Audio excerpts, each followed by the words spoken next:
ఎప్పుడొచ్చి నీకు నచ్చింది విందామనుకుంటే దేవుడు ఎప్పుడు తనకు నచ్చింది నీతో మాట్లాడతాడు. కాబట్టి ప్రార్థన మార్చేద్దాం. ఏమని ప్రార్థిస్తారో తెలుసా? ఇక్కడ నుంచి ఇప్పటి వరకు నా గురించి మాట్లాడు ప్రభు అని అడిగావు, మానేసే.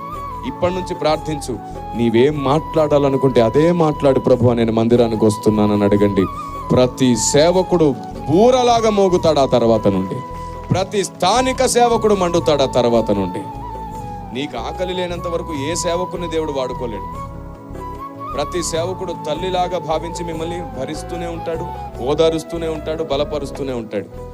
సేవకుడు కూడా మండుతున్న దీపం అవ్వాలంటే సంఘానికి ఆకలి పుట్టాలి. మీరు చెప్పండి, మీకు ఎవ్వరికి ఆకలి లేదనుకోండి, మేమేమో మటన్ దమ్ బిర్యానీ చేసి కూర్చున్నాం అనుకోండి, మీ అందరి కోసం. ఆకలి లేనప్పుడు మీరు తింటారా? అప్పుడు అదేమవుతుంది? అదే కదా మరి. వాక్యం కోసం ఆకలి లేకపోతే, దేవుని నీతి కోసం